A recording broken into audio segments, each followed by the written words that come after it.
특별히 학부모님께서 직접 참석해 주신 점이 있어서 또한 더욱 감사드립니다. 우선 입학 설명회 시작에 첫 인사를 우리 법학전문대학원의 김규환 원장님께서 환영의 인사 말씀을 해주시겠습니다. 박수로 맞이해주시면 감사하겠습니다.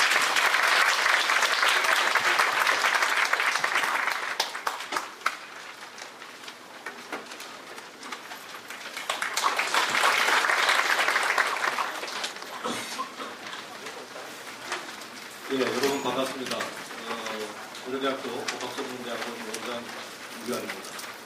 행정보직은 그렇고요. 법전원에서 민법을 가르치고 있는 교수입니다.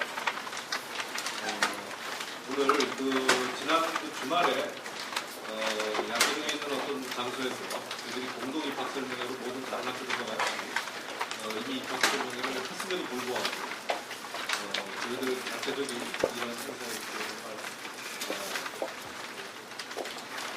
자리를 꽉 채워주셔서 그런 학교에 대한 관심을 가져주신 것에 우선 감사의 말씀을 드립니다.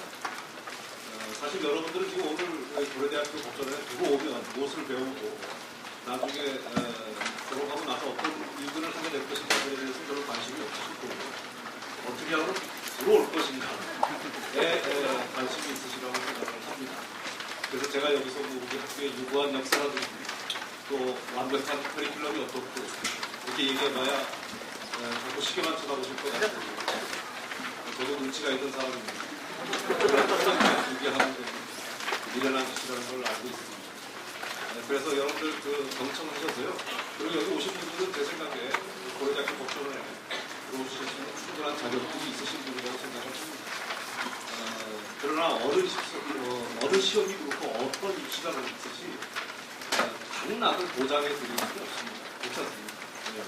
그래서 여러분들 앞으로 또 담당하시는 선생님들이나 이렇게 설명을 잘 들으시고 혹시나 실수로 여러분들이 해야 될 걸 안 해서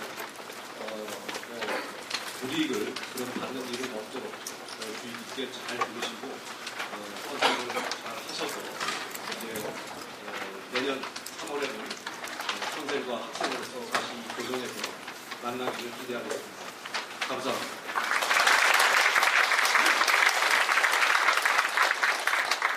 네, 원장님 감사합니다. 지금 좀 실내가 약간 더운 것 같습니다. 요즘 환절기다 보니까 낮에는 좀 더워도 저녁에는 약간 서늘해서 미처 생각 못했는데 지금 다시 냉방 조절하러 갔습니다. 조금만 참아주시면 덥지 않도록 하겠습니다. 오늘 입학 설명회 순서는 우리 법학전문대학원에 대한 소개 그리고 현황을 안내해드리고요. 그리고 2016년도 입학 전형에 대해서 말씀드리고 그리고 지금 재학생들이 함께 자리하고 있는데요. 재학생들과 만남을 통해서 여러분들이 또 궁금한 점을 몇 가지 말씀드리고 그리고 질문답변의 순서로 이렇게 진행하겠습니다. 가능하면 학교 소개나 입학 전형은 짧게 중요한 것 위주로 말씀드리고 여러분이 궁금한 점을 해소해드리는 시간을 좀 더 갖도록 그렇게 하겠습니다. 학교 소개를 간단히 드리겠습니다.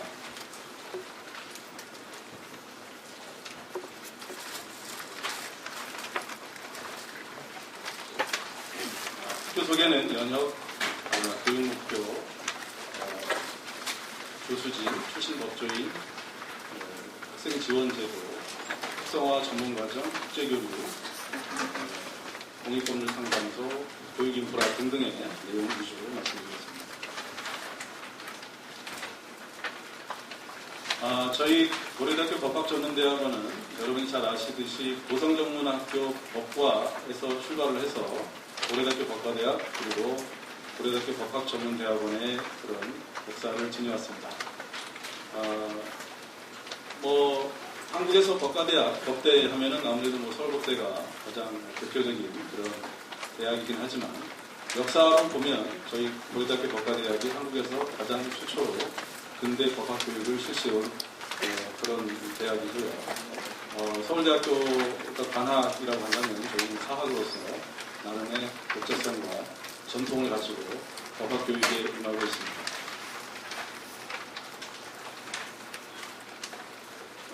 조직은 총장, 교육부 총장, 그리고 법학전문대학원장이 있고요. 외부에 운영자문위원회가 있어서 주요 법조계 인사들을 모시고 법학전문대학원 운영에 관한 자문과 도움을 받고 있습니다. 원장을 보좌하는 부원장이 공부원장, 학생부원장, 기획부원장이신데요. 병원 오셨으니 잠깐 인사하시죠. 우리 학생부원장님 함영호 교수님 나오셨습니다. 예능학생 총장고요. 기획부원장님 이광 교수님 모셨습니다. 그리고 기타 법학연구원, 법학도서관, 국립법률상담소, 학생지원센터가 있고요. 과정으로는 법학전문 석사과정인데 오늘 여러분께 말씀드리는 입학 설명은 주로 법학전문 석사과정에 해당하고요. 그 외에 연구과정이라 할 수 있는 디플로마 과정, 그 다음에 석사과정을 졸업하면 법학전문 박사과정도 개설되어 있습니다. 교육 목표는 우리 고려대학교에 설립된 인천 김성수 선생의 공선사고의 정신을 모토로 해서 공익이나 교육국 등의 과거 고성전문학교를 세울 때에 교육을 통한 국국이라고 하는 그런 이념들을 교육 이념으로 삼고 있습니다. 목적과 목표 등을 생략을 하고 우리는 아까 말씀드린 것처럼 우리나라에서 가장 먼저 근대 법학 교육을 시작한 학교로서 지도자적 법조인을 양성하는 데 목표를 두고 있습니다. 우리 교수진은 현재 55명의 전임 교수 그리고 법원, 검찰, 로펌 등에서 초빙, 겸임 교수 등을 모시고 있습니다. 특히 실무교육에 있어서는 현직에서 실무로 활동하시는 분들을 직접 모셔서 많은 강의를 담당하시고 학교와 실무가 교류하고 또 학생들이 나중에 실무에 진출할 때, 법조계에 진출할 때 디딤돌이 되도록 이렇게 절차와 제도를 마련하고 있습니다. 교육과정을 대략적으로 말씀드리면 1학년에 이제 기초과정이 다 있어 필수 기본 교과 위주로 교육과정이 구성되어 있고요. 2학년에는 이제 전문과정을 두고 있습니다. 전문과정에 대해서는 조금 이따 다시 또 말씀드리도록 하겠습니다. 3학년 때의 전문과정 그리고 아무래도 면시를 준비하는 그런 커리큘럼 등이 구성되어 있습니다.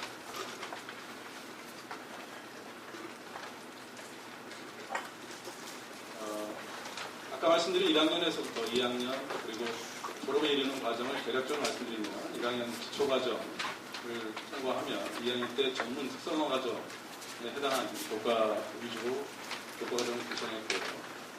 종합시험과 기타 여러 가지를 평가해서 졸업 여건을 심사해서 졸업을 하도록 그렇게 하고 있습니다.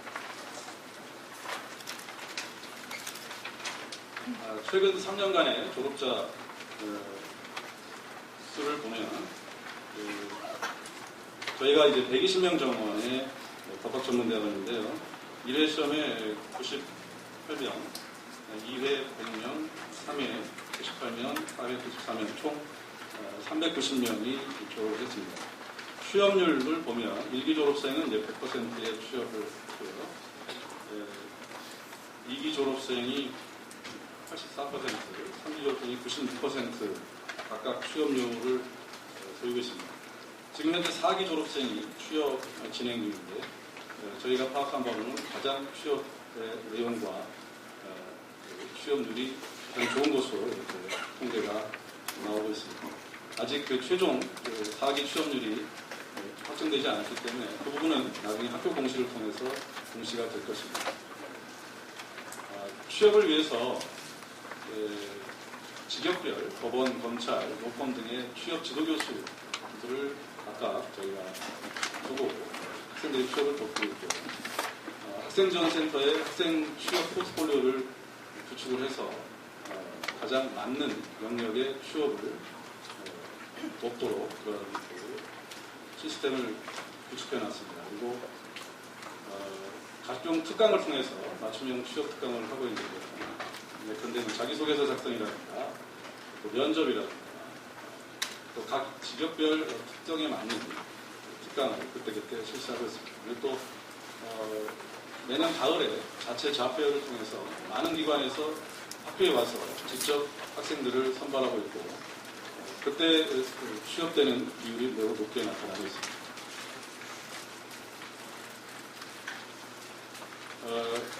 우리 출신 법조인을 잠깐 말씀드리면 이것은 노스쿨뿐만 아니라 이전에 법과대학 역사로부터 우리 현재 법조계에 있는 고려대학교 법과대학 그리고 고려대학교 법학전문대학원의 출신 법조인 수를 말씀드리면 판사가 420명, 검사가 380명, 검사가 2,300명, 그리고 행정부에 300명 해서 약 3,400여 명의 법조인들이 사회 각계에서 활동하고 있습니다. 최근 10년간의 임용된 법조인 수를 보면 판사가 270명으로서 전체 임용의 18.4%, 검찰은 362명으로 전체 임용의 19.4%를 점하고 있습니다.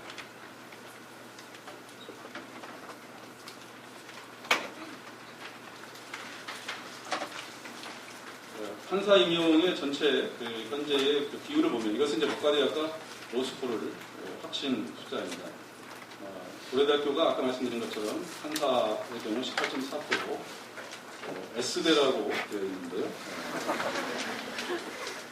익명으로 처리했습니다. 53.2%, Y대라고 있습니다. 7.7%, 또 다른 S대 4.5%, H대가 3.6% 이런 비율이고요. 검사 임용의 경우 고려대학교가 19.4%, S대가 39.4%, Y대 10.9%, 다른 S대 5.4%, H대 6.5% 정도로 지금까지 저희는 최고의 비율을 보여주지 못했지만 적어도 2위로서 다른 3위권이나 대학보다도 훨씬 높은 법조인 배출 실적을 보이고 있습니다. 학생 지원을 위한 우리 자체의 간단히 말씀드리면 예비학습이 있습니다. 일단 합격을 하시면 최종 등록을 하시면 입학 전에 한 달 정도 기본 과목 위주로 예비학습을 실시하고요.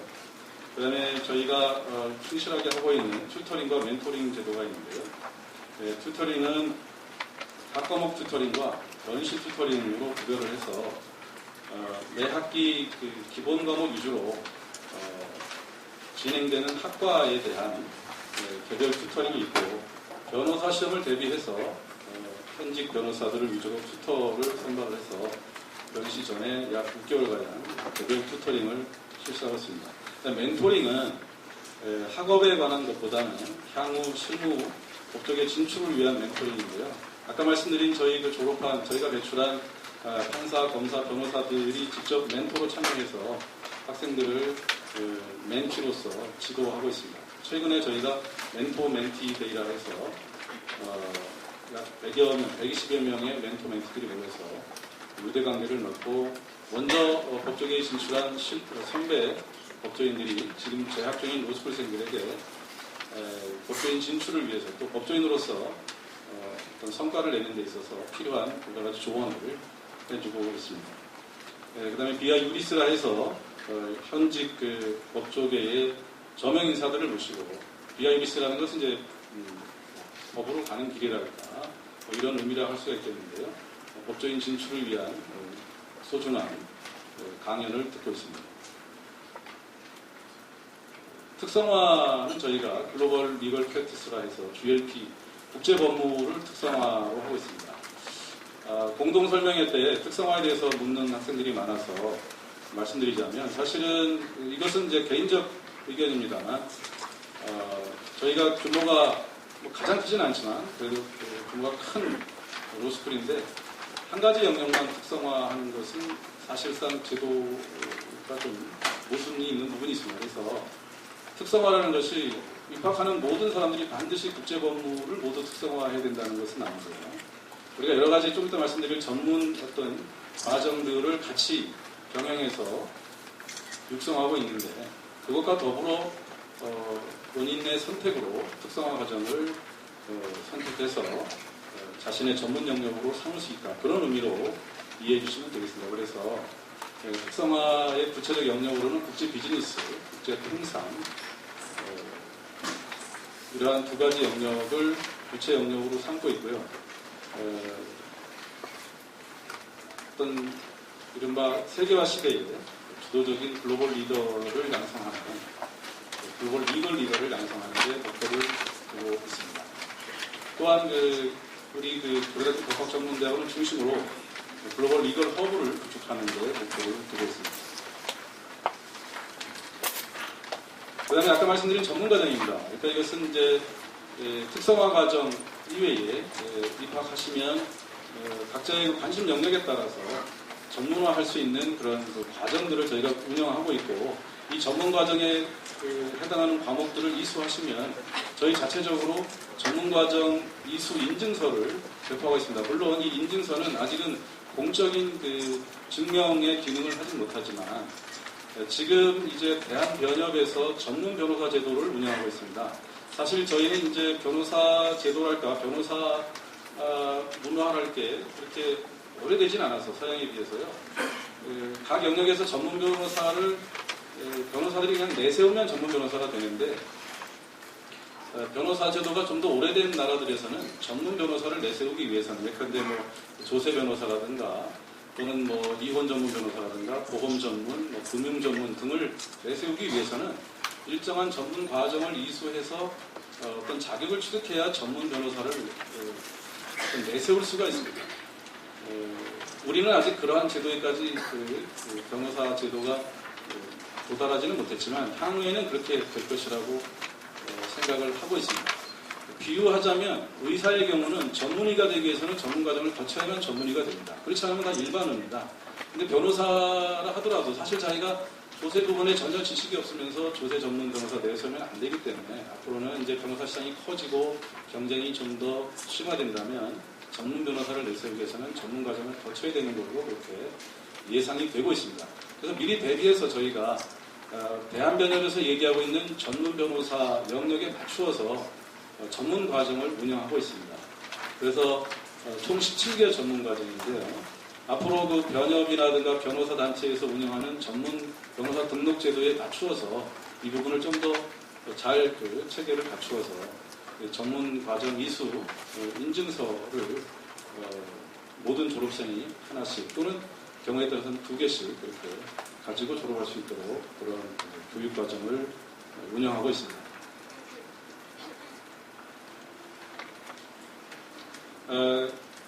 그럼에도 불구하고 아까 말씀드린 것처럼 가장 우리가 중점을 두는 특성화 분야는 국제 업무이기 때문에 국제화, 국제교류에 여러 가지 노력을 하고 성과를 내고 있습니다. 이 부분은 다른 어떤 로스쿨보다도 가장 잘 진행되고 있고 운영되고 있고 또 성과를 내고 있다 이렇게 생각을 하고 있습니다. 6개 권역 14개국 28개 교육기관과 자체 협약을 체결하고 있고요. 해외 전용인사 특강 시리즈가 저희가 로스쿨을 운영한 지가 이제 7년이 채 안 되고 6년 절반 정도 됐는데 59회의 해외 전용 목조인 해외 전용 로스쿨의 교수 등의 특강 시리즈를 운영하고 있고요. 또 교환학생 제도를 운영하고 있습니다. 국제평가에서 좋은 성적을 내고 있고요. 무엇보다도 우리가 조금 강조하고 싶은 부분은 국제교류 지원인데요. 해외 인턴십 제도를 지원하고 있습니다. 그래서 학생이 신청하면 심사를 거쳐서 항공권 비용 등을 지원하고 있습니다. 현재까지 누적 60명 이상의 해외 인턴십을 저희가 지원을 했습니다. 사실상 현실적으로는 많은 학생들이 해외 인턴십을 어떻게 보면 시간 여유상 많이 지원하지 못하는 것도 현실인데 지원을 하면 거의 대부분 항공료 등의 비용을 저희가 부담하고 있습니다. 그 외에도 이와 같은 해외 인턴십 외에도 383개 국내 실무실습 협약기관 또 4개 실무 해외 기관과 협약을 체결해서 실무 수습을 진행하고 있습니다. 졸업생 실적 가운데 변호사증 합격자 수와 취업률 등은 아까 말씀을 드렸고요.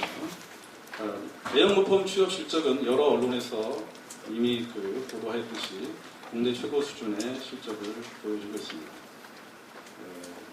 로스쿨 자체에 대한 평가에서도 좋은 성적을 내고 있고요. 시설에 있어서는 전국 로스쿨 가운데 가장 좋은 시설을 갖추고 있다고 자부하고 있습니다. 그 시설 부분은 나중에 또 잠깐 말씀드리겠습니다.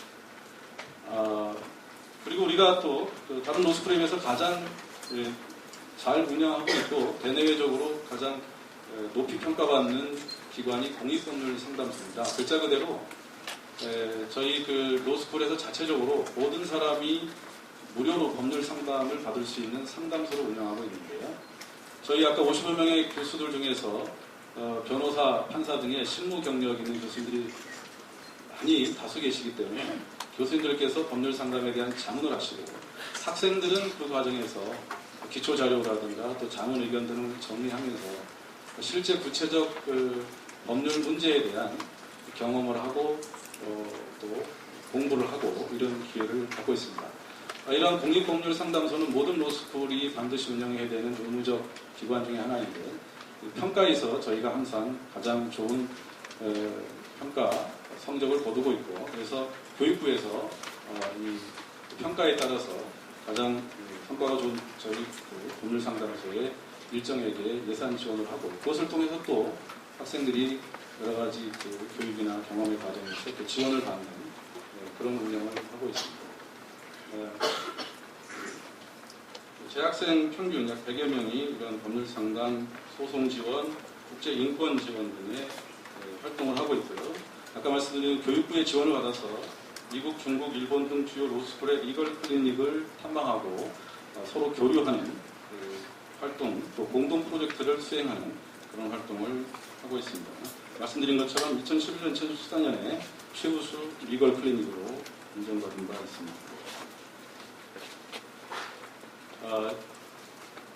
그 외에 연구 기능도 이 법학연구원 분야도 로스쿨 평가에서 중요한 분야인데요. 저희는 국내 대학 가운데 가장 먼저 법학연구소를 설립을 해서 운영을 해왔고 현재 해상법, 경쟁법이라고 되어 있는데 이 공정거래위원회가 하는 공정거래법입니다.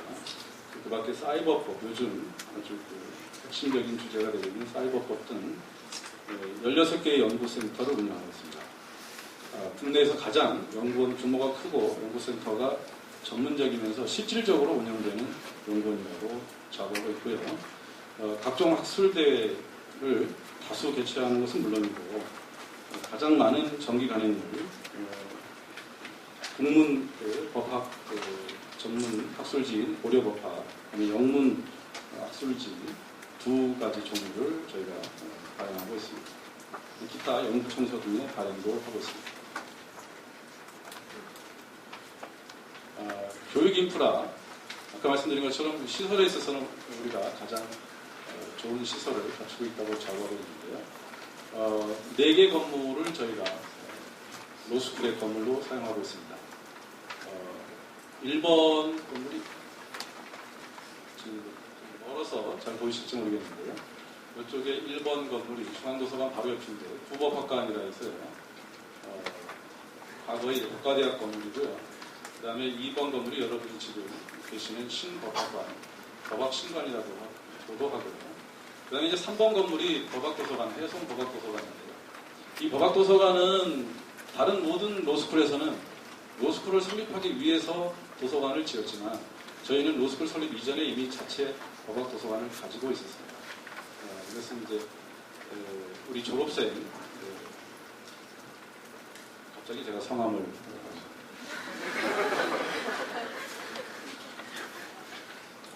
성함은 제가 감히 생각이 안 나고 호만 생각이 나서 해송 선생께서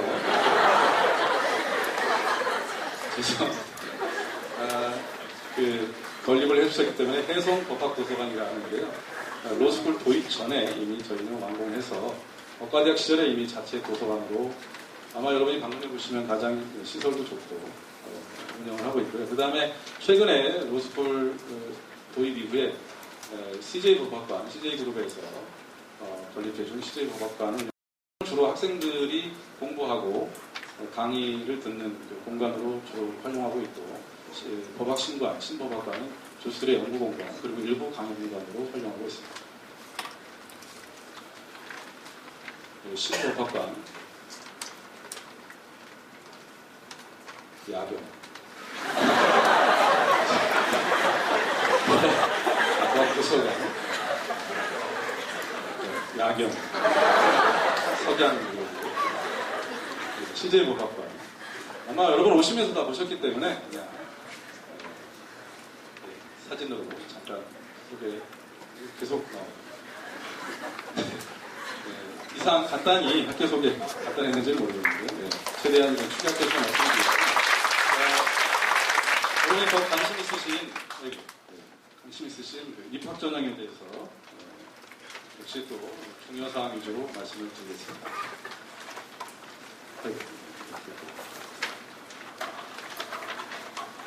벌써 다 끝났네요.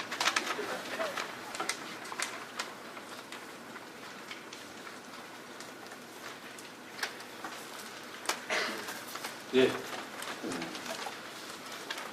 입학 전형은 전형 일정, 그 다음에 예년에 비해서 올해 입학에서 변동된 사항, 그 다음에 모집인원 전형 과정, 그 다음에 안형 요소, 전형별 참고 사항, 그 다음에 주요 주의사항 순서로 말씀을 드리겠습니다.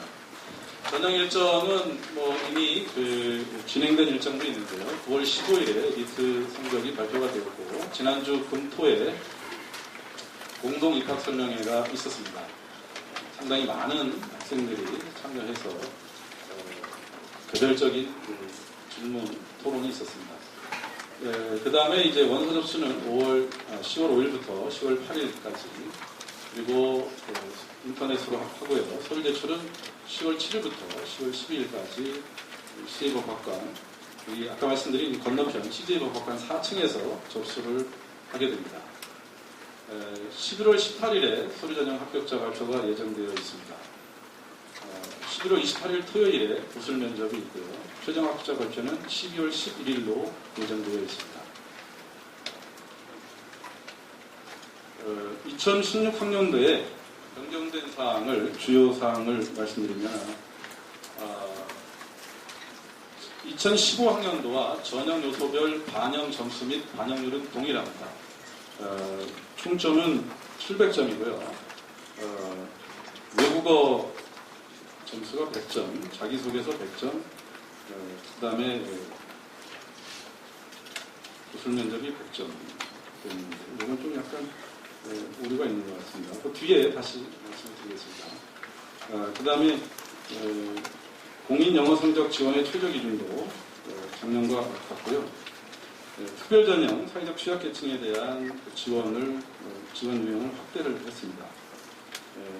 예컨대 아동복지시설 재원 경험자 등에 대한 유형을 확대했고, 또 전형률을 특별 전형에 대해서 전형률을 인하를 했습니다. 그 다음에 자기소개서가 과거에 저희가 이 두 가지 항목으로 좀 대항목 위주로 기술을 하도록 되어 있었는데, 이걸 약간만 더 세분화해서 세 가지 항목으로 세분화했고, 따로 구별된 항목은 학부 시절 학점에 대한 설명의 기회를 부여하는 설명의 기회 표현이 그랬는데, 아까 그 총점 대비 전형 요소별 배점이 살짝 아까 약간의 오타가 있었던 것 같은데요. 2014년도 이후 작년에 변경을 했는데 올해는 같다고 했습니다. 그래서 학부 성적이 29%, 리트 성적도 29%, 그 다음에 자기소개서 14%, 외국어 능력 14%, 구술 면접 14% 이렇게 구성되어 있습니다. 요 각 전형 요소별 내용에 대해서는 조금 이따 다시 또 말씀을 드리고요. 또 한 가지 변경사항 가운데는 우선 선발을 도입하고 올해 더 확대하겠다는 것을 말씀드리고자 합니다. 글을 써야 되는데 글 쓰는 능력이 도저히 어떤 로스쿨에서의 학업이라든가 변호사로서의 직업에 적합하지 않은 특이 사례가 있을 때 이것을 걸러내기 위한 정도의 과정이다 이렇게 생각하시면 되겠습니다. 이것을 큰 부담을 99.5%는 부담 느끼실 필요가 전혀 없는 내용이다 생각하시면 되겠습니다. 그 다음에 자기소개에서는 증빙 서류를 참고해서 검토해야 되는데 자세한 부분은 또 좀 이따 말씀드리도록 하겠습니다. 지금까지 저희는 서류에서 3배수 내외를 선발을 했는데요. 전체적인 리트 응시자 및 전체 로스쿨 지원자 수가 약간 감소하는 추세이기 때문에 3배수에서 조금씩 약간 2.6배, 7배 이렇게 약간 내려오고 있는 상황인데 올해 지원 상황에 따라서는 또 다를 수 있겠습니다만 면접에서의 어떤 그 부담 이런 것을 좀 덜기 위해서 더 올라가지는 않을 것으로 그렇게 생각하시면 되겠습니다. 면접은 세 사람의 면접관이 면접을 하는데요. 자세한 내용은 이따가 작은 글씨로 되어 있는데 좀 이따가 다시 큰 글씨를 보여드리면서 다시 말씀을 드리겠습니다. 이와 같이 서류 평가 그리고 면접 평가를 통해서 구술 평가를 통해서 총점 순위 기준으로 일반 전형에서 우선 선발, 일반 선발로 합격자를 정하고요. 특별 전형은 또 따로 합격자를 선발하는데 잘 아시듯이 그 법에 의해서 법학 전공자 아닌 비법학사가 3분의 1 이상, 그 다음에 고려대학교가 아닌 학교 출신의 3분의 2 이상을 반드시 선발하도록 되어 있는데 3분의 1은 최소 숫자이고요. 거의 저희는 지금까지 그 개략적으로 말씀드리면 절반 가까이, 그러니까 법학, 비법학이 한 절반, 그다음에 자교, 타교가 약간 절반 이런 구성을 두고 있는데 잘 아시듯이 이제 법과대학의 신입생을 마지막으로 받은 게 이제 7년이 돼가기 때문에 법과대학 졸업생 수가 이제 거의 다 소진되었다고 보실 수가 있는데 그렇기 때문에 법학사의 비율은 더 낮아질 것이고 비례해서 자교 비율도 낮아질 것으로 이렇게 저희는 예상하고 있습니다. 그다음에 최초 등록자, 최초 합격자가 등록을 하지 않을 경우 1월 중에 추가 선발자를 개별적으로 통지해서 등록을 진행하고 있습니다.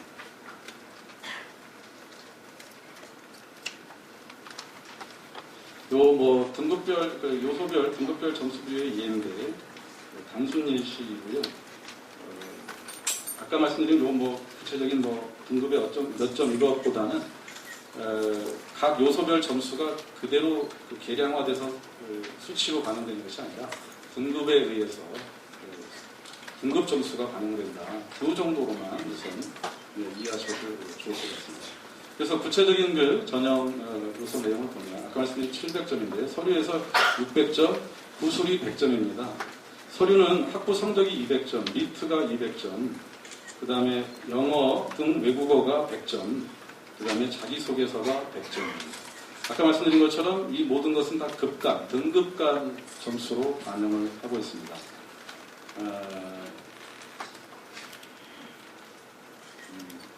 성적에 있어서 또 영어 등에 있어서 어느 정도 상위권 성적, 어느 정도 상위권 점수가 도달하면 급간 점수 차이가 별로 없다. 영어 같은 경우는 거의 없다. 이렇게 생각하셔도 됩니다. 영어 같은 경우는 올해는 그렇게 이미 공지가 되기 때문에 그렇게 하지 못하는데요. 내년 이후 또는 내후년 어쨌든 이 향후로는 영어도 저희가 패스페일로 하려는 그런 정책을 갖고 있습니다. 이것은 아직 올해는 어쩔 수 없이 이미 공지가 되었기 때문에 올해는 그렇게 하지 못하고요. 향후는 영어 같은 경우 일정 점수 이상이 되면 그냥 패스, 페일로 정하려고 하거든요. 그런 정책을 갖고 있기 때문에 올해도 그렇게 똑같이 하지 못하지만 가능하면 영어에서는 등급간 점수차를 많이 두지 않고 어느 정도 일정 성적이 되면 같은 점수를 부여하려는 계획을 갖고 있습니다. 그래서 영어에 대해서는 상위권, 예컨대 탭스 910점, 920점 사이의 점수차가 많이 나고 이런 일은 없다고 봐도 되겠습니다. 학점에 있어서 유사한 현상을 보인다 할 수 있고요. 그렇기 때문에 아무래도 상대적으로 리트가 우리가 리트를 중시해서라기보다는 상대적으로 리트에서 약간 변별력을 지닐 것으로 그렇게 예상하고 있습니다. 자기소개에서는 정성적인 요소를 중심으로 종합평가합니다. 자기소개서에서는 정량평가라는 게 없습니다. 가끔 이제 개별적으로 질문하는 학생들이 뭐 어떤 경력이나 어떤 이런 것들이 하나씩 하나의 점수화돼서 반영되지 않냐 이런데 그런 것은 전혀 없습니다. 그렇기 때문에 경력이나 뭐 경험이나 어떤 이른바 스펙이 부족하다 해서 자기소개서 점수에서 불리하거나 그럴 일은 별로 없습니다. 그래서 사실 이 부분은 역시 제가 경호부원장이라는 공적인 입장이 아니라 자기소개서를 평가하는 한 사람의 교수로서 말씀드리자면 자기소개서는 경력의 자랑보다는 글을 잘 쓰시는 게 굉장히 중요합니다.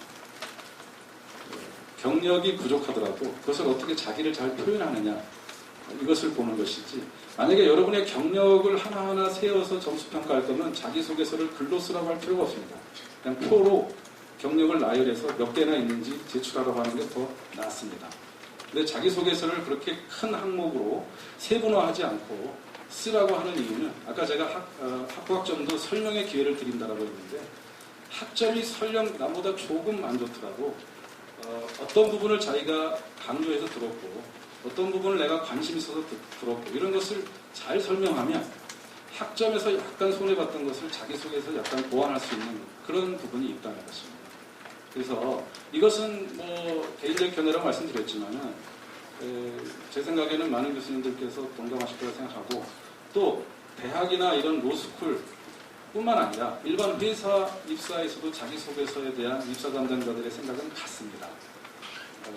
경력 자랑이 중요한 게 아니라 글을 잘 쓰는 게 중요합니다. 이렇게 또 얘기하면 이른바 스토리텔링을 자꾸 생각하는데요. 무리한 스토리텔링 하셔가지고 막 이렇게 닭살 돋게 이런 거 하지 마시고 우리가 원하는 얘기를 요점만 잘 집어서 매끄럽게 이어지게 쓰시는 게 중요하고 자기소개서는 자기소개서 그러니까 자기만 잘 읽는 글이 될 수도 있어요. 다른 사람이 읽어봤을 때 네가 읽은 내 자기소개를 통해서 어떤 부분이 기억에 남드냐 어떤 부분이 잘 눈에 띄드냐 이런 걸 한번 물어봐갖고요. 나는 이걸 강조하고 싶었는데 읽은 사람은 엉뚱하게 딴 거 위주로 읽었다든가 이러면 이건 자기소개서가 좀 잘못된 거거든요. 그러니까 그런 어떤 정성적 부분을 종합평가합니다. 뭐 항목별로 세부해서 뭐 옛날에 학부 시절에 어떤 경험이 있으니까 이건 몇 점 주고 이렇게는 하지 않는다. 그렇게 이해하시면 되겠습니다. 뭐 자세한 것은 질문 답변이나 또 추가적인 사안을 설명드리면서 말씀드리겠습니다. 그 다음에 지원을 하실 때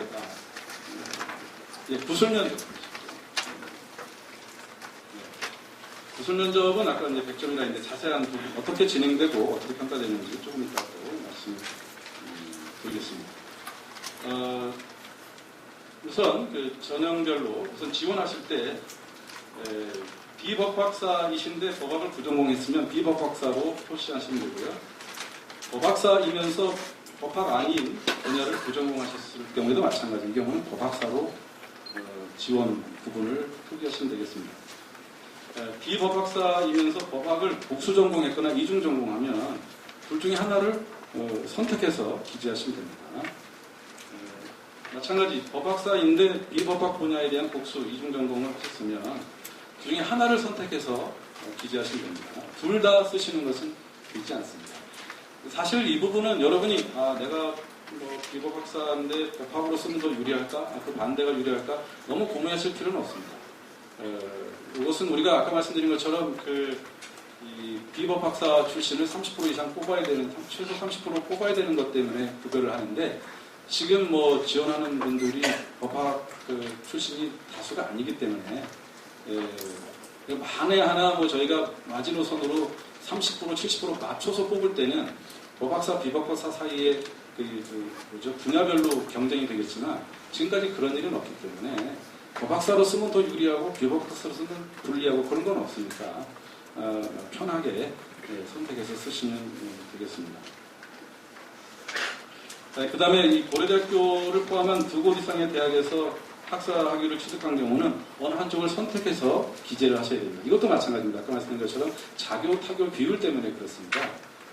만약에 아까 말씀드린 것처럼 우리가 자교 타교 비율을 정확하게 3대7로 이렇게 하게 되면 자교는 자교끼리 타교는 타교끼리 이렇게 경쟁하지만 지금까지 그런 일도 없고 그렇게 안 할 거기 때문에 이 부분도 크게 부담 느끼실 필요는 없고 편하게 기재하시면 되겠습니다.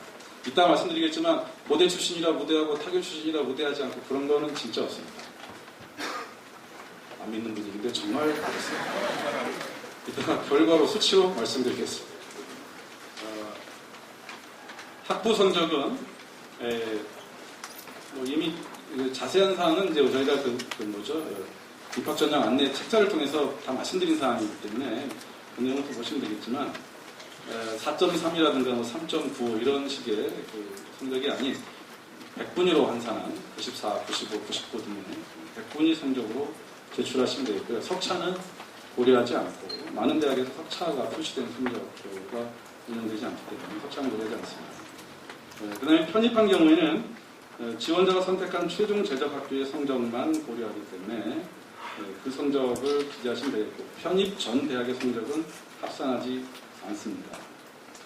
다만 편입 전 대학교의 성적 증명서는 제출할 필요가 있습니다. 그 다음에 외국 소재 대학에 학사하기 전은 졸업 증명서 내지 졸업 예정 증명서, 성적 증명서를 제출하시는데 사본을 제출하시는 경우 또는 영어 외에 제2외국어로 작성된 증명서의 경우에는 원본 대조필에 언어 공증을 받아서 제출하셔야 됩니다. 중국 학사 학위자는 저기 쓰여져 있는 저것을 제출하시면 됩니다. 그래서 지금 눈이 침침해서 중국 학사 학위자 해당하시는 분은 잘 아실 것 같아서 굳이 뭐 제가 읽어드릴 필요가 없을 것 같아서 저것을 제출하시면 그 다음에 외국 대학 출신자 경우는 성적 증명서에 100분위 성적이 표시되지 않은 경우가 있습니다. 그러면 저희가 입학전형위원회에서 자체적으로 판단한 기준으로 산정을 하게 됩니다. 크게 불이익을 보신다 생각하실 필요는 없습니다. 저희가 수년간 해왔기 때문에 각 나라별, 대학별 성적 표기 방법에 대해서 알고 있고 거기에 국내 대학에 불리하지 않게 성적 산정을 하고 있습니다. 그 다음에 니트 성적은 표준 점수를 반영하는데 니트 언어, 니트 추리 논증 각각 따로 평가하니까 따로 점수를 기재하시면 되고 많은 분들이 어느 정도 알고 이미 질문하셨는데 언어보다는 추리 부분에 약간의 더 점수를 부여하고 있습니다.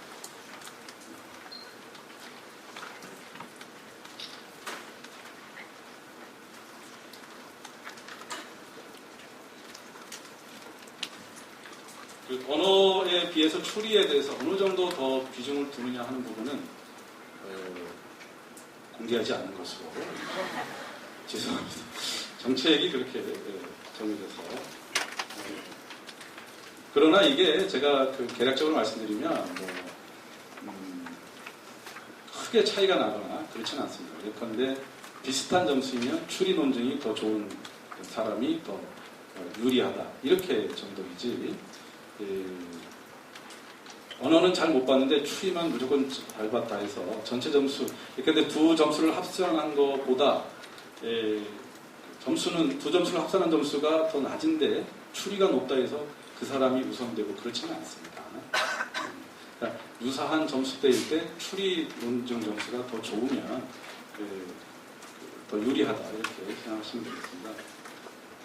아까 말씀드린 것처럼 논술은 패스페이다. 그리고 지금까지 1% 정도의 탈락률을 보여줬다.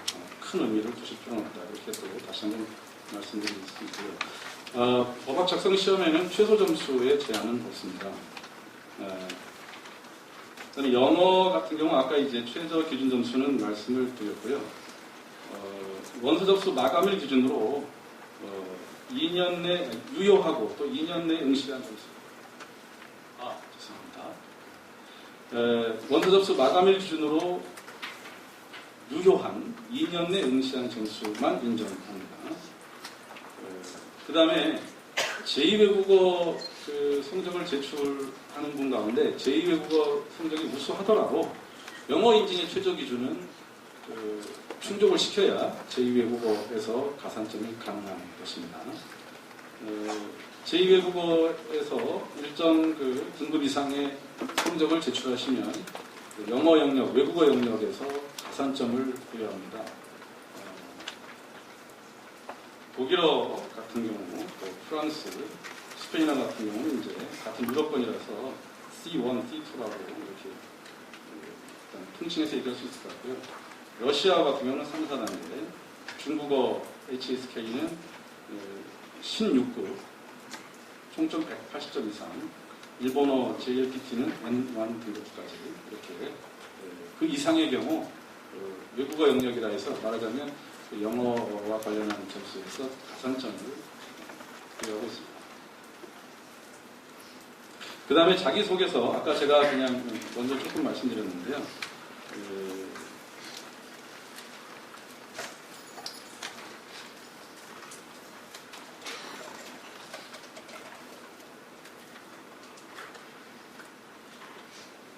여기 보시면 자기소개서가 과거에 저희가 이제 딱 두 가지 대항목, 지원자의 자화상, 지원자의 미래상 두 가지가 있었는데요. 이번에 약간의 변경을, 큰 틀의 변경은 없고요. 약간의 변경을 통해서 자화상 부분에서 가-1, 가-2로 이렇게 구별을 했는데요. 가-1은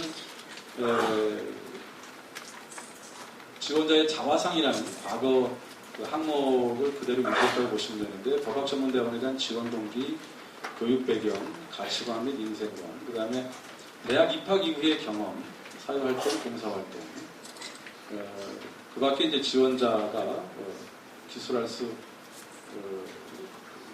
지원서에 기술할 수 없었던 내용 가운데 좀 더 강조하고 싶은 내용, 이런 것들을 기재하시면 되고요. 그 다음에 가-2가 새로 신설된 세부 항목 가운데 하나인데요. 이거는 지원자의 대학 입학 이후 학업사항에 대한 기술 부분입니다. 아까 원래 의미의 자화상이랄까, 과거 기재하던 자화상이 2,000자 이내로 이 부분이 가장 분량은 많고요. 그 다음에 가-2 부분, 학부 이후에 학업 성적에 관한 설명 부분이 1,000자로 구성되어 있는데요. 여기에는 전공에 대해서 어떤 전공을 했고, 부전공, 복수전공은 또 어떻게, 이거를 그냥 이미 성적표에 나와 있는데, 뭐랄까, 제목만 쓰시라는 게 아니라, 거기에 대한 약간의 설명, 그 다음에 그 전공 관련해서 교과목을 선택할 때 어떤 기준에서 선택을 해서 수업을 들었는지, 예컨대 학점 따기 쉬운 과목을 들었다든가, 이렇게 쓰시면, 안 되겠죠, 그죠? 그런 겁니다.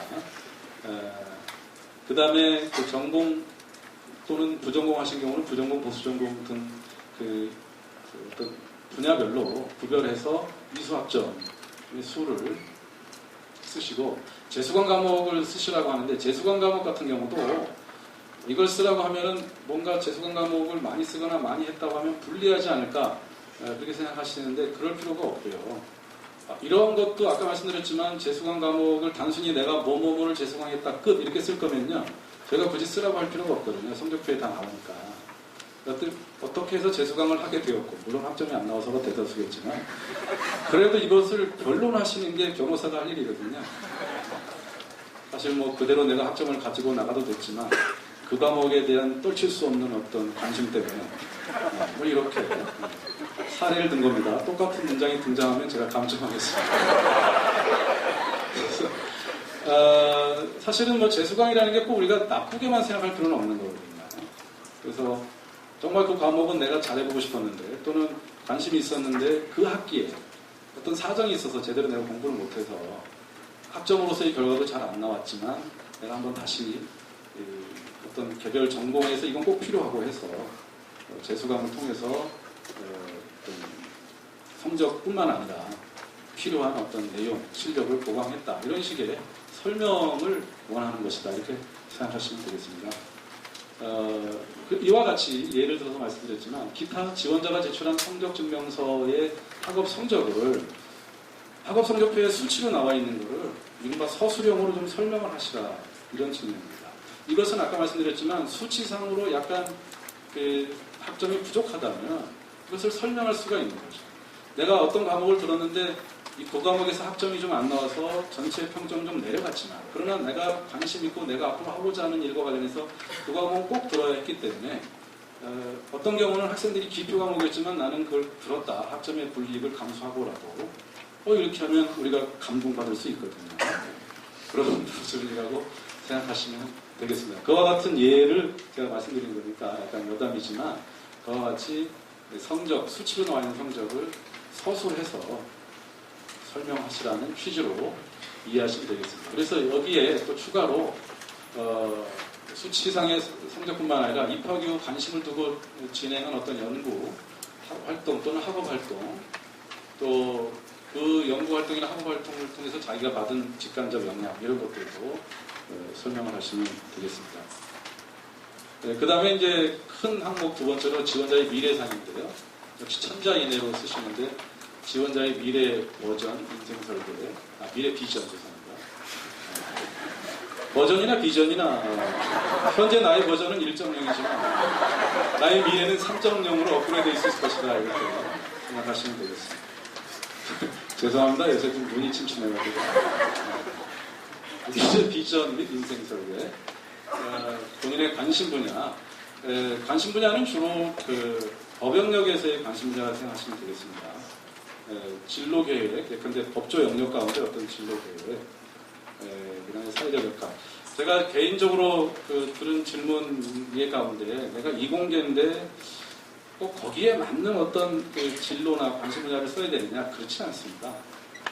우리가 잘 알듯이 로스쿨은 다양한 전공을 가진 분들이 법학을 하고 법조계에서 활동하시는 거기 때문에 내가 꼭 뭐 이공계를 했고 그래서 꼭 어떤 뭐 특허라든가 뭐 이공계에 특화된 영역만을 선택하는 게 어떤 일맥상통해서 좋은 평가를 받느냐 전혀 그렇지 않습니다. 그래서 정말로 자기가 관심 있는 걸 쓰시면 됩니다. 이 또한 그냥 개인적인 팁인데요. 개인적인 어떤 권고의 말씀인데 우리에게 맞추려 하지 말고요. 자기소개서를. 저분들이 어떻게 들을까 맞추려 하지 말고 자기 얘기를 편하게 진솔하게 하십시오. 그게 우리가 읽을 때 더 진정성 있게 다가옵니다. 억지로 자기 생각도 아닌데 고려대학교가 국제법무가 특화래. 그러면 나는 이제 나는 참 국제적이다 이런 생각. 난 왜 날 때부터 본 인터내셔널 왜 이리 국제적인지 본 글로벌 막 이러면서 정말 너무 식상하지 않습니까? 그냥 그렇다고 해서 사실 내가 국제에 관심이 많은데 오늘 설명회 때 그런 얘기 들었어. 이거 쓰면 불리한가? 그러실 필요도 없다. 여러분 나이 좀 되면 끌려다니실 필요 없고 자기 얘기를 솔직하게 쓰시는 것이 좋습니다. 그래서 어떤 관심 분야, 진로에 있어서 내가 뭐 이공계니까 꼭 그 분야, 내가 뭐 경제 이런 걸 했으니까 금융이나 이렇게 꼭 억지로 맞추실 필요 없다. 내가 전공이 경제를 했지만 뭐 오히려 특이하게 뭐 의료법을 좀 해보고 싶다든가 충분히 가능합니다. 이공계에 있었지만 나는 검사가 꼭 되고 싶다든가 충분히 억지로 맞추지 마시고 솔직한 얘기를 설득력 있게 쓰시는 게 필요하다고 생각합니다. 자기소개서에 기재하신 내용 가운데 본인이 생각하실 때 증빙서류라고 생각되는 부분은 특별한 제한이 없으니까요. 어떤 뭐 꼭 공증된 서류라든가 이런 거 아니어도 되니까 제출하시면 됩니다. 다만 아까 학부 시절 활동한 연구, 학업 뭐 이런 거 관련해서 자료 제출하라고 했더니 막 수백 장의 리포트를 내시고 그러신 건 그렇고요. 아까 몇 분이 예전에 질문하셨는데 만약에 논문을 쓰셨다라고 하면 논문의 표지라든가 요약본 있지 않습니까? 그 정도로 이렇게 제출하시면 되겠습니다. 지혜롭게 판단하셔서 관련 자료를 제출하시면 되겠습니다. 그리고 여기서 임의 제출 서류 목록표이기 때문에요. 임의를 제출하지 않는 필수 제출하는 서류는 여기에 목록표에 쓰실 필요가 없습니다. 그러니까 신입생 선발 요강에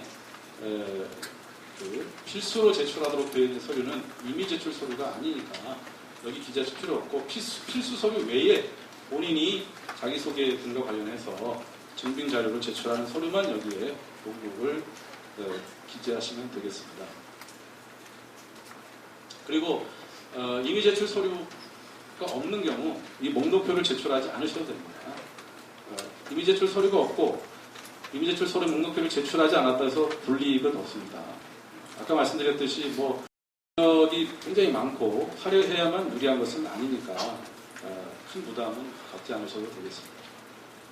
그 다음에 이 한 장에 부족한 경우에는 같은 그 양식을 하나 더 활용해서 작성하시면 되겠습니다. 면번에 크게 구애받지 마시고요.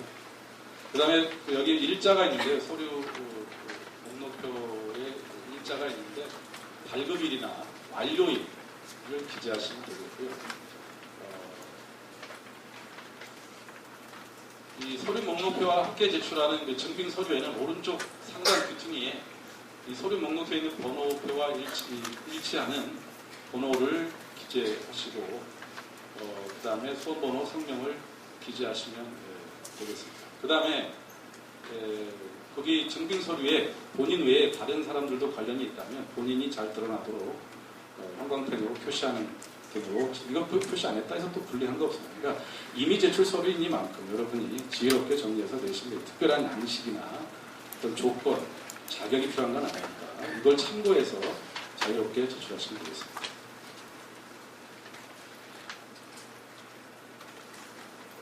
부술 면접에 대해서 말씀드리겠습니다. 서류 전형에 합격한 분에 한해서 부술 면접에 응시하시는데 구체적인 면접 방식은 서류 전형 합격할 때 다시 안내를 드리겠습니다.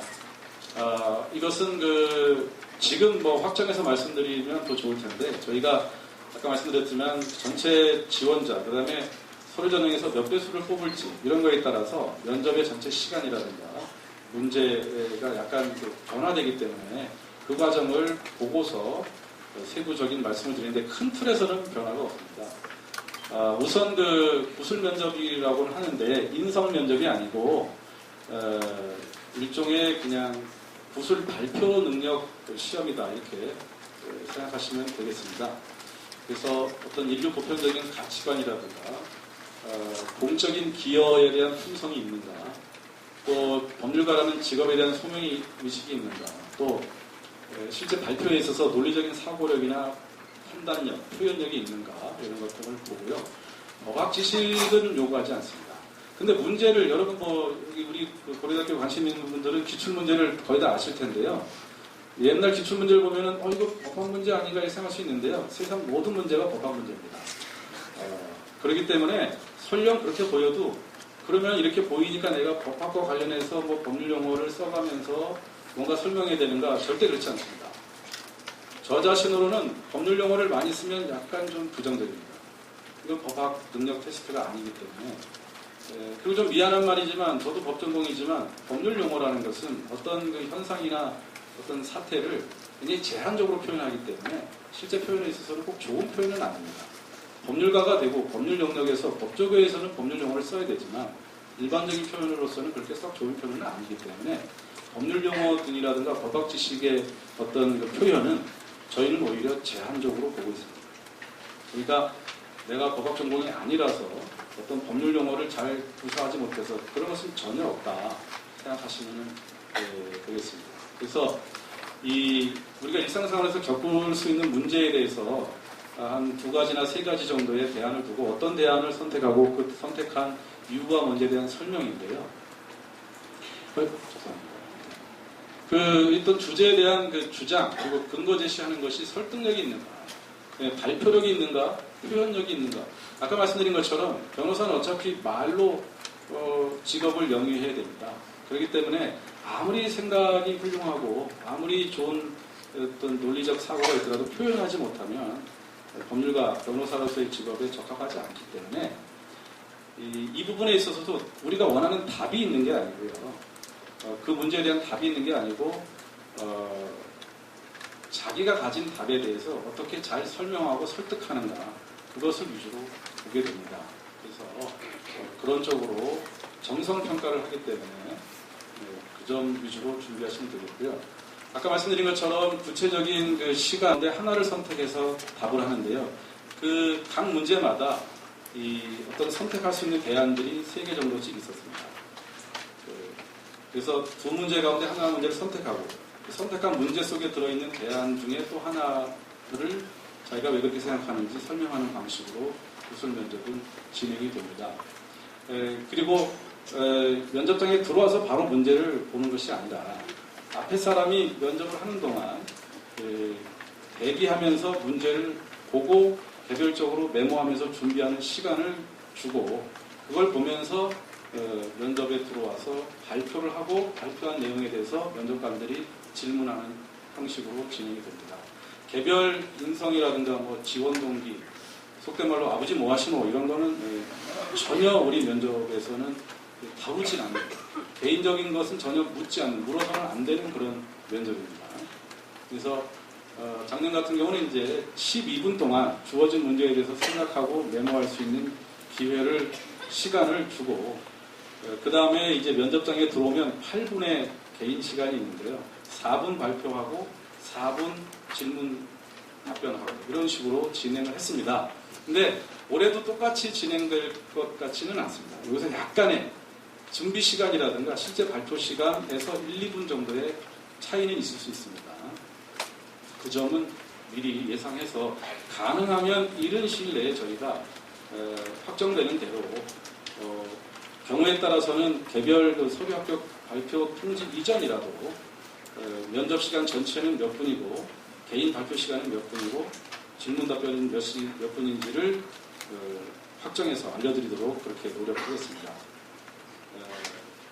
구술 면접은 한국어로 실시를 하고요. 아까 말씀드렸듯이 우선 선발은 적합 부적합만 평가하는데 이 부분도 아직 확정되지는 않았습니다만 저희가 가지고 있는 계획은 일반 선발의 경우는 두 가지 문제 중에 하나를 선택해서 똑같은 문제를 예전에 작년에는 우선 선발이나 일반 선발이나 문제는 똑같이 주고 설명도 똑같이 하도록 하되 다만 일반 선발은 등급으로 점수를 매겼지만 우선 선발은 그냥 패스페일 간단히 정했고 실제로 페일한 경우는 없었는데요. 올해도 거의 유사하게 그렇게 진행을 하고 혹시 가능하면 우선 선발의 문제는 더 단순화해서 진행할 그런 계획도 갖고 있습니다. 근데 이 부분은 이제 저희가 아닌 출제위원장이 따로 있기 때문에 그 부분은 역시 또 말씀드린 것처럼 최종 확정되면 또 말씀을 드리도록 하겠습니다. 동점자 처리 기준은 1차 서류에서는 동점자가 발생하면 전원 합격이 되고요. 최종에 있어서는 우선 선발, 일반 선발 또는 특별 전형, 모든 전형에 있어서 서류 전형 총점이 우선순위가 되고요. 그 다음에 두 번째 서류 전형 총점이 같은 경우는 니트 성적, 그 다음에 니트까지 같으면 구술 면접, 그 다음에 네 번째가 학부 학점 이런 순서로 진행이 되는데 저희가 서류에서는 동점이 있어서 전형 합격된 사례가 많이 있지만 최종에 있어서는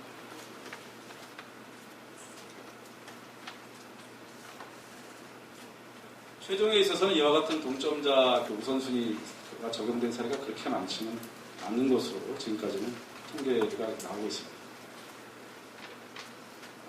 제가 시간보다 10분을 넘겨서 간단히 말씀드리고 질문 답변을 받도록 하겠습니다. 이건 일반적인 주의사항인데요. 제출 서류가 지정일까지 도착하지 않으면 불합격 처리가 되고요.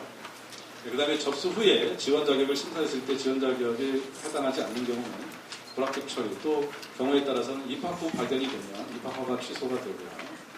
그 다음에 동일 나군에 속하는 다른 법학전문대학원에 대해서는 복수 지원이 불가하고요. 등록에 있어서도 이것은 지원은 이제 가군 나군이 다르면 지원은 복수를 할 수 있지만 최종 등록은 이중 등록이 불가하고 한 노스쿨에만 등록하셔야 되고요. 연락처를 잘못 기재해서 발생하는 불이익은 지원자가 감수하셔야 되고 입학 전형의 성적 및 평가 내용은 비공개입니다. 그 다음에 입학 접수 기간, 원서 접수 기간 이후에 입학 지원서는 정정이 불가하고 제출한 서류를 취소하는 것도 불가합니다. 그 다음에 합격부 사본은 합격생에 한해서 합격자 발표 이후에 따로 제출을 합니다.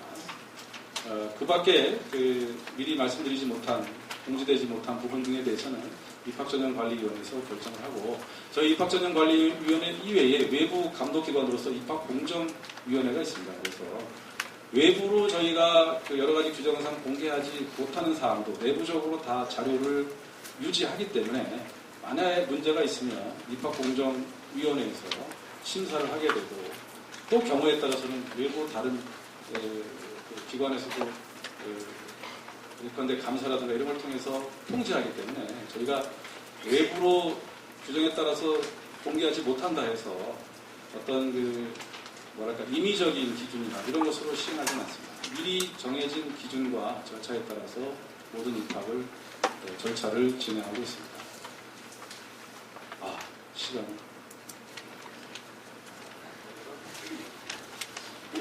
죄송합니다. 제가 처음이라서 시간 조절을 잘 못했습니다. 좀 이게 아마 또 더 중요하실 텐데요. 얼렁얼렁 말씀드리겠습니다. 말씀드린 것처럼 경쟁률은 조금씩 낮아지고 있습니다. 이것은 뭐 우리 학교뿐만 아니라 전반적으로 니트 지원 응시 인원이 줄어드는데 감안한 것으로 보고 있습니다.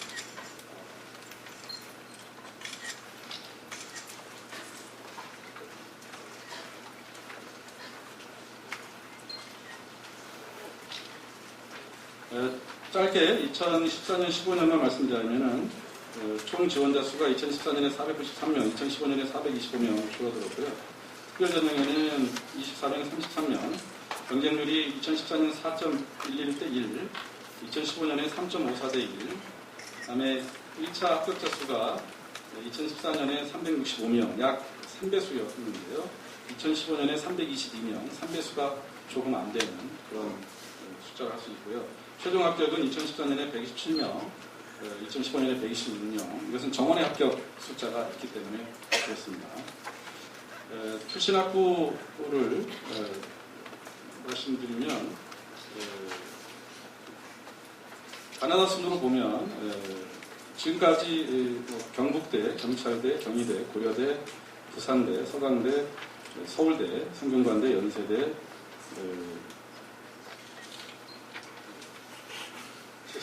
울산대, 이화여대, 조선대, 포천중문의대, 포항공대, 카이스트, 한양대, 그다음에 외국대학, 기타 등의 입학 분포를 보이고 있습니다.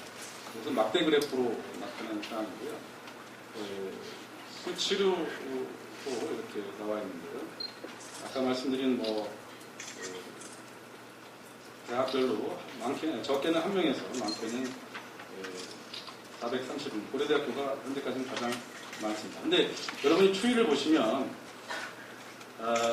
저희가 이제 외부에서 많이 듣는 얘기가 고려대학교는 고대 출신을 선호하지 않느냐, 어떤 혜택을 주지 않느냐. 근데 그렇지 않습니다. 아까 말씀드린 것처럼 외부의 규정상 공개하지 못하지만 내부 기준에 의해서 하기 때문에 고려대학교 출신에게 어떤 가점이나 혜택을 주었다가는 그것은 문제가 되기 때문에 그럴 수도 없고 그렇게 하지도 않고 있습니다. 다만 이제 고려대학교 출신이 많은 것은 보면은 2009년 같은 경우 좀 죄송한 표현일 수 있겠습니다만 대표적으로 고려대학교 다음으로 많이 들어오는 서울대학교와 비교해봤을 때 2009년, 2010년에 57명, 48명, 2010년에 50명, 43명 정도로 그 차이가 크지 않았습니다. 이때 1, 2기 때는 로스쿨에 대한 관심이 그렇게 특히 고려대학교 법대 졸업생들에게 많지 않았습니다. 사시가 그때까지는 규모를 크게 선발했기 때문에 2011년, 2012년, 13년에 굉장히 고려대학교 출신이 많이 들어왔는데 이때 고려대학교 법대 출신도 많이 들어왔습니다. 60명, 68명, 82명으로 계속 늘어나고요. 상대적으로 서울대학교는 37명, 35명, 24명 이렇게 줄어들었는데요. 저희가 그냥 내부적으로 분석하기에는 이것은 고려대학교 법대생들의 지원자 수가 많았기 때문이고 저희 입장에서 말씀드리지만 당시에 고려대학교 법대 졸업생들은 상당히 우수한 학생들이었기 때문에 과거 사시에서도 그랬고 이것은 지원자들이 우수해서 그렇지 저희가 특별히 우대하거나 이런 것은 아니에요. 2013년을 기점으로 고려대학교 합격자 수가 줄어들고 있습니다. 그런데 2014년에 고대가 55명, 서울대가 43명, 15년에 59명, 47명 이런 식인데요. 이제는 아까 말씀드린 것처럼 과거 고대 법대 졸업생들이 거의 대부분 로스쿨에 진출했거나 했기 때문에 그런 부분에 있어서 영향이 있지 않나 이렇게 내부적으로 생각하고 있습니다. 그 다음에 또 역시 그 특정 학교를 말씀드려서 죄송하지만 이 연세대학교 우리가 연대는 우리가 안 뽑는다 이런 그 불구대천의 원수 전혀 그렇지 않습니다. 억울할 따름이고 여기 지금 저희가 재학생 모셨는데 두 분이 연세대학교시고 일부러 그렇게 한 것은 아닙니다. 무작위 선발했는데 무려 두 분이 모셨고 우리 지금 부총학생장도 연세대학교 나오셔서 토요일날 고연전에 가서 열심히 응원하셨습니다. 우리는 하나이기 때문에 일체 그런 게 없다. 그리고 수치상으로도 저희가 이런 선도의 연령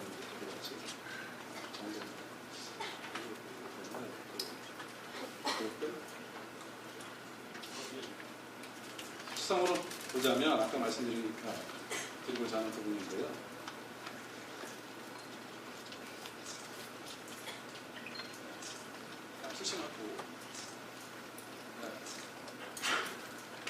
저기 보면은요,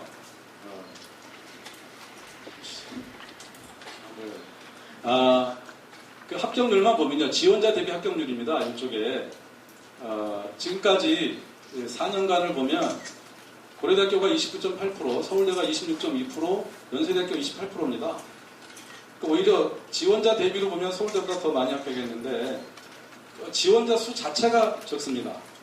그 루머, 괴소문 때문에 지원을 꺼립니다. 그래서 그런 것뿐 절대 특정 학교에 대한 제가 지금 뭐 연세대학교를 예를 들었지만 특정 학교가 오면 뽑고 안 뽑고 어느 학교를 우대하고 이런 것은 정말 없습니다. 저희는 입학도 중요하지만 그 졸업 후 취업 이런 것도 굉장히 중요하기 때문에 객관적으로 취업이 잘 될 수 있는 변시를 잘 볼 수 있는 이런 것이 중요하지 어느 학교 출신 어느 전공이 중요하지는 않습니다.